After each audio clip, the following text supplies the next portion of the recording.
Bonjour à toutes et à tous.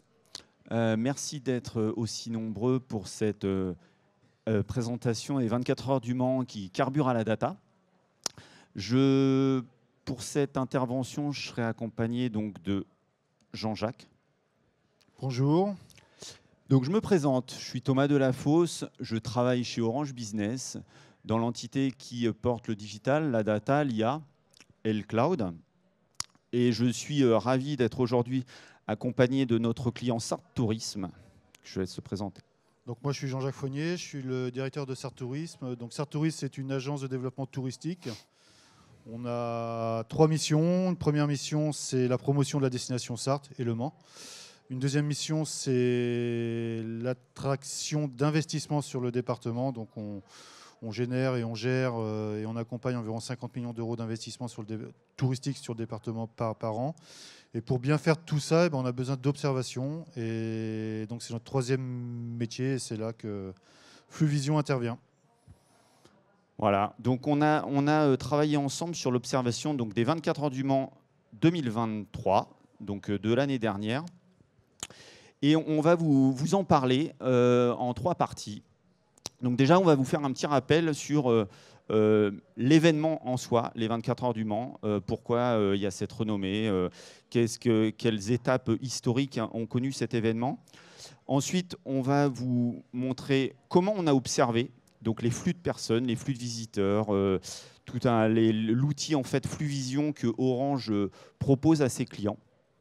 Et puis ensuite, Jean-Jacques, je repasserai la main à Jean-Jacques pour qu'il nous parle justement de la profondeur des indicateurs, de la précision des indicateurs que Fluvision a permis à Sarthe Tourisme d'observer pendant cet événement mondial. Donc les 24 heures du Mans, je suppose que nombreux et nombreuses dans la salle connaissent cet événement. Donc c'est une course ancienne puisqu'elle a plus de 100 ans. On a fêté le centenaire en 2023. Avec un poids économique très important, un rayonnement qui est mondial comme ça a été dit, et c'est aussi un laboratoire d'innovation pour les constructeurs. Juste quelques chiffres en introduction sur l'événement. Donc c'est environ 114 millions, et ces chiffres sont un peu anciens, on évalue plutôt à 160 millions de retombées économiques d'euros, de retombées économiques annuelles sur le département de la Sarthe. Pour vous donner un ordre d'idée, puisqu'on sort de l'année olympique, c'est comme si le département de la Sarthe accueillait tous les 25 ans les Jeux olympiques, en termes de retombées économiques. C'est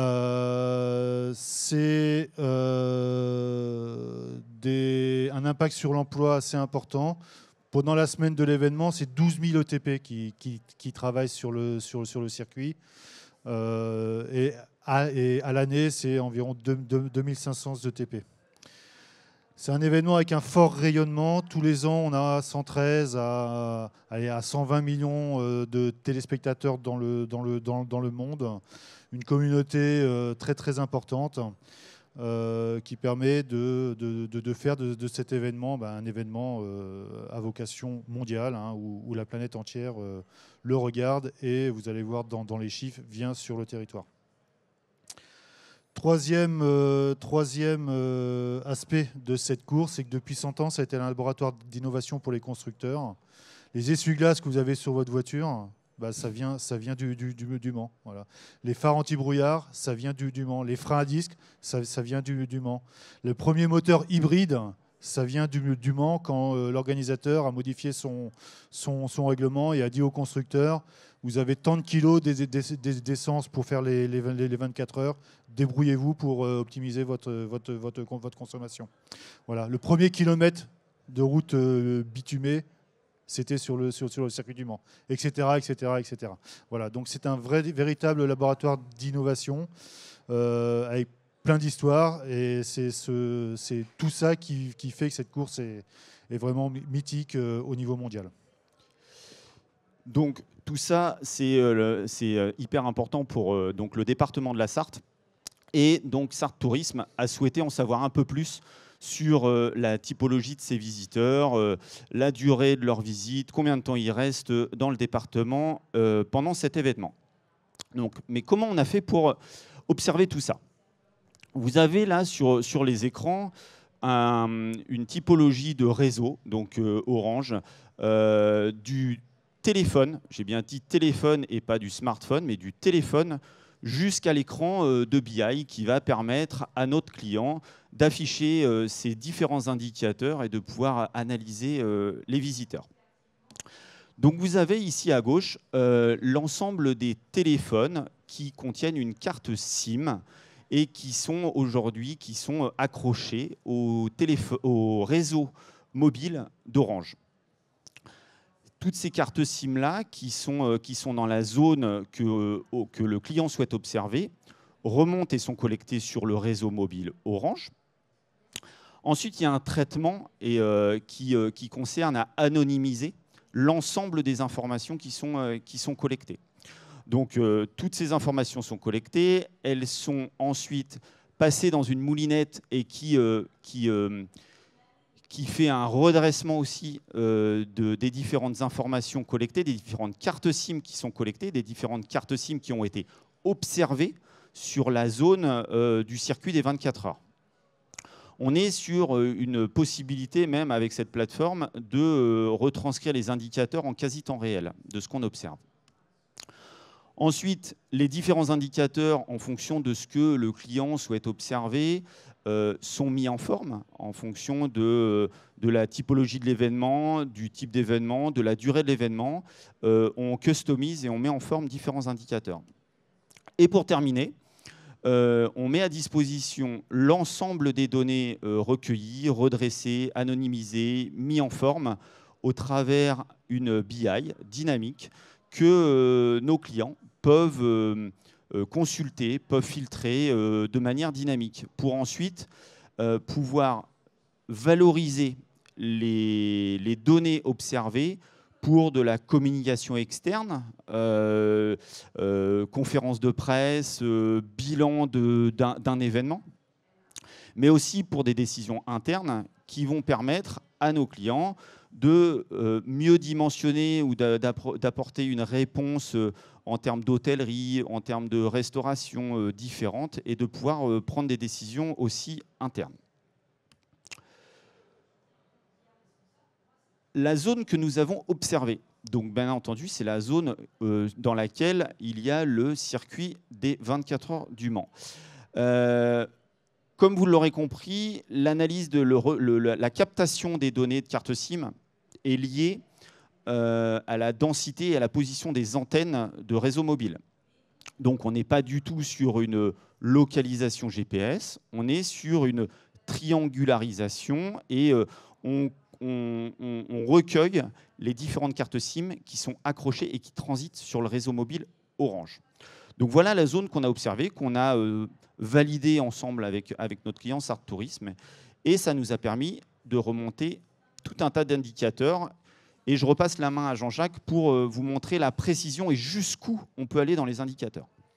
Oui, juste une précision sur la zone. Vous avez vu que ce qui était matérialisé en jaune, le trait jaune, c'est le périmètre du circuit. C'est le circuit, 13 km 606 exactement. Vous avez vu que la zone dépasse assez largement. Donc ensuite, l'outil nous permet de filtrer et de segmenter les visiteurs pour finalement n'obtenir que les personnes qui étaient présentes sur le circuit. C'est-à-dire on filtre les résidents, les gens qui sont habituellement vus, etc. Et finalement, nous avons, par cette série de filtres, que les visiteurs. Donc la typologie des visiteurs et les résultats que cet outil permet de nous donner. Juste pour information, là vous avez la Ferrari qui a gagné en 2023 après 50 ans d'absence sur les 24 heures du Mans. Voilà. Donc les résultats. Premier résultat, nous avons pu calibrer ce que l'organisateur de l'événement, l'ACO, ne pouvait pas faire, le nombre de visiteurs uniques sur la durée de la semaine. Donc on observe là où l'organisateur ACO annonce par sa vente de billets 325 000 visiteurs. Finalement, nous, on a identifié grâce au téléphone et à ce bornage 431 000 personnes différentes qui sont venues sur les 7 jours de l'événement. C'est normal. La différence par rapport à la billetterie, c'est que déjà sur les 24 heures, les moins de 16 ans ne payent pas, donc ils n'ont pas de billets. Première information. Deuxième information, les billets, ça se prête. Voilà, hein, donc, avec un même billet, on peut venir. Voilà, c'est un peu un sport national en Sarthe, mais voilà, avec un même billet, on peut venir à plusieurs, sur des temps différents. Première information. Deuxième information, la proportion de Français, voilà, Sartois y compris, et la proportion d'étrangers. On savait que c'était un événement à retentissement mondial. Ce qu'on ne savait pas, c'était la proportion. Enfin, on en avait une idée, mais qui était sous-estimée. Là, on a 37% de nos visiteurs qui sont des visiteurs étrangers. Voilà.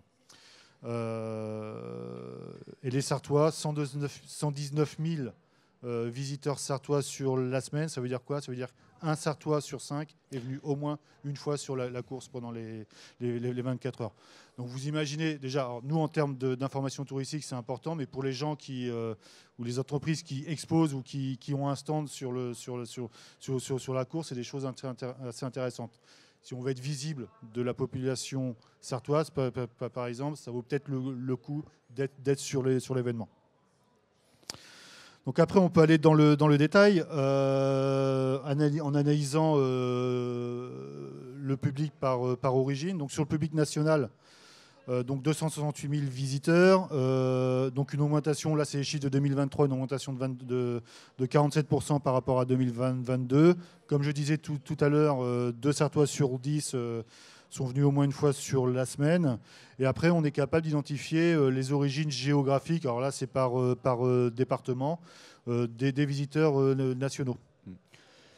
Ouais, on est capable de savoir d'où vient la carte SIM, encore une fois, et d'identifier, de faire la corrélation avec cette même carte SIM qui vient d'un département et qu'on observe autour, dans la zone des circuits des 24 heures pendant la période de l'événement. Alors, comme vous pouvez voir sur la carte, alors, première information, c'est qu'on a vu des représentants de 100% des départements métropolitains. Il reste 10 minutes, ça va être dur. Voilà, donc ça nous permet de quoi? Ça nous permet ensuite de cibler nos actions de promotion. Si on veut, par exemple, aller faire venir des visiteurs d'un peu plus loin, parce que ces visiteurs vont générer de la nuitée sur le département. Donc ça nous permet d'adapter nos plans de promotion. Public étranger, même chose, 159 000 visiteurs, forte augmentation par rapport à 2022, 66 nationalités représentées. Et l'avantage, quand on compare sur plusieurs années, on peut voir les effets de nos actions de prospection suivant les nationalités. En termes, ce qui nous intéresse, nous, en tant qu'organisme de développement touristique, c'est les nuitées, parce que c'est ça qui apporte aussi de la valeur ajoutée sur le territoire, une nuitée générée par l'événement. Ce qu'on observe, c'est qu'on a plus de 500 000 nuitées, 544 000 exactement, nuitées qui sont générées par l'événement. C'est-à-dire des personnes qui ont été vues sur le circuit, qui ont dormi et qui ne sont pas résidents sartois. Donc, voilà, hein. Donc 544 000 nuitées. Surprise là, de cette étude, on pensait qu'une partie importante de ces nuitées nous échappait, puisqu'on a une capacité d'accueil qui est limitée. Ben, finalement, non. On a plus de 500 000 nuitées qui se passent sur le département. Ça veut dire quoi? Ça veut dire qu'il y a une offre éphémère d'hébergement qui se développe avec une capacité d'accueillir plus de 500 000 nuits sur le territoire. Ouais, on est capable, donc, à travers ce type d'indicateur, de bien travailler la data, de sélectionner ou d'exclure certaines cartes SIM observées pour en extraire vraiment que les visiteurs et d'avoir les données pertinentes pour l'événement.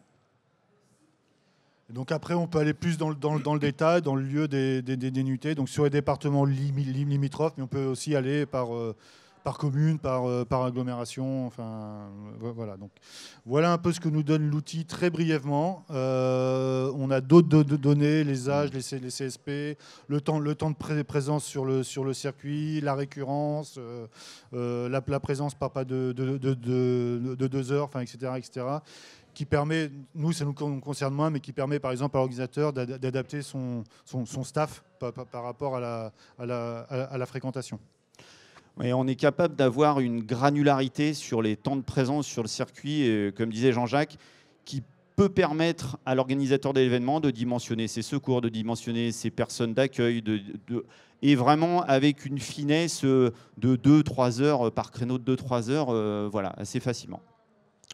Donc, c'est ce qu'on voulait vous partager avec Jean-Jacques. C'est voilà, l'outil Fluvision qui permet d'afficher des indicateurs pour ensuite pouvoir en extraire de la valeur et à partir de simples cartes SIM qui transitent sur le réseau Orange. Donc, nous sommes ouverts et preneurs de vos questions.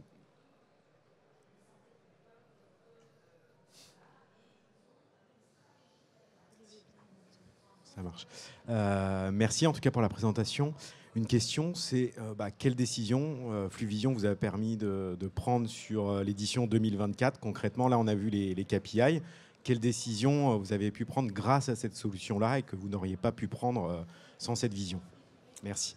Alors, ça a permis deux choses. Pour la première chose, ça a permis de conforter nos actions de promotion de l'événement sur des marchés cibles et montrer que sur certains points, on avait plutôt raison. Voilà.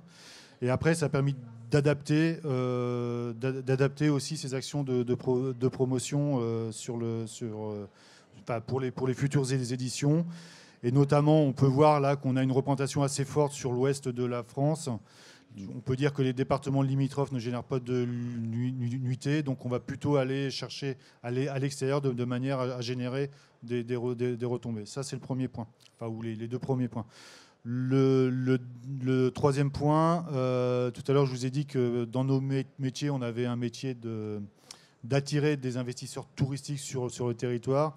Très clairement, ces indicateurs pour les 24 heures, mais aussi à l'observation à l'année sur les flux touristiques, c'est des choses qui aident des investisseurs à formuler un business plan sur la fréquentation, sur les taux d'occupation, sur les prix de vente. Enfin, les prix de vente, c'est pas donné par Orange, mais voilà. Donc c'est des éléments qui sont assez intéressants et assez factuels pour calibrer son business.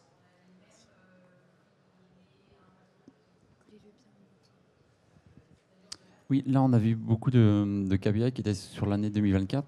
Est-ce que 2023. 2023. Est-ce que vous allez aussi avoir des KPI ou des tendances sur plusieurs années pour analyser des tendances, des évolutions et mieux organiser l'événement? Oui. Donc on a fait la première étude sur l'événement en 2022. Donc on a 2023. On a 2024. Je ne vous la présente pas là parce que je ne l'ai pas encore présentée à l'organisateur. Donc c'est normal. Et effectivement, on peut dégager des tendances en termes notamment sur les origines des clientèles, en termes d'âge.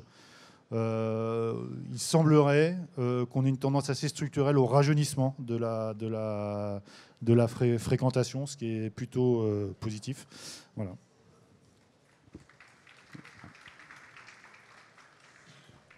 Merci. J'ai une autre question pour OBS cette fois-ci. On a parlé de data, c'est le salon de la data et de l'IA.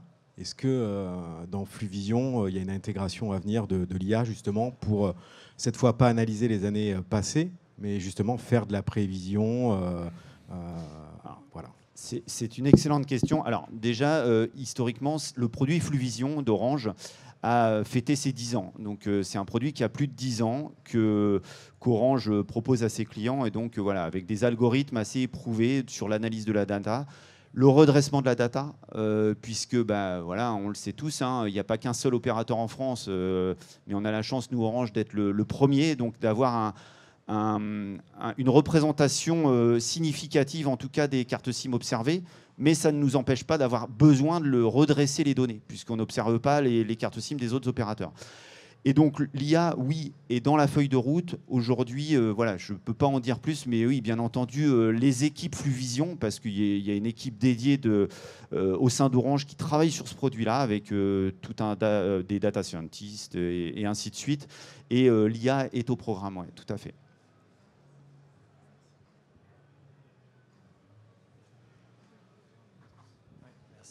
Oui, vous avez commencé à en parler. Je me demandais quelle proportion, donc vous êtes les premiers, ça je m'en doutais, quelle proportion de gens sur place utilisent des cartes SIM via le réseau Orange?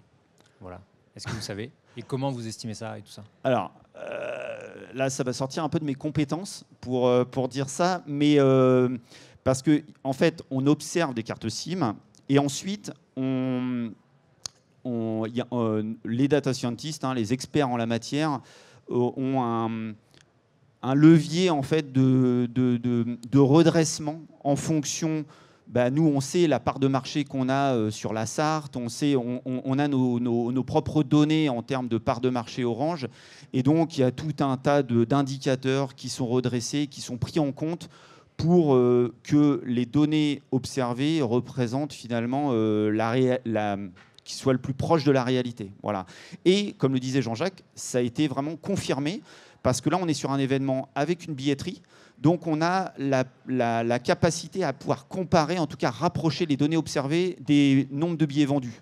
Et donc, on sait que c'est cohérent, en fait, et que notre indicateur de redressement est cohérent par rapport aux données observées. Voilà. C'est différent d'un événement, parce qu'on observe beaucoup d'événements sans billetterie. Et donc là, pour le coup, c'est des estimations des organisateurs qui estiment qu'il y a eu tant de personnes. Voilà. Mais notre outil est là aussi pour justement confirmer le nombre de visiteurs observés. Ok. Et j'ai une autre question plutôt pour Sarthe Tourisme, du coup. Alors j'imagine que c'est beaucoup plus faible, mais est-ce que vous prenez en compte les fréquentations de la Sarthe en dehors de l'événement ou pas? Est-ce que c'est peut-être pas très pertinent? Oui, on a une observation. Alors c'est pas plus faible. Si effectivement, on observe l'ensemble des flux touristiques à l'année sur le département. Donc on a les mêmes indicateurs à l'année.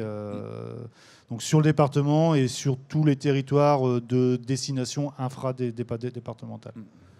Voilà.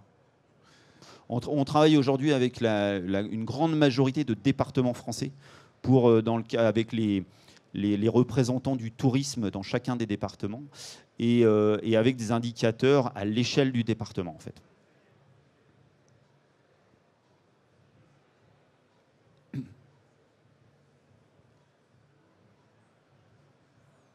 Je pense qu'on peut prendre une dernière question s'il y a...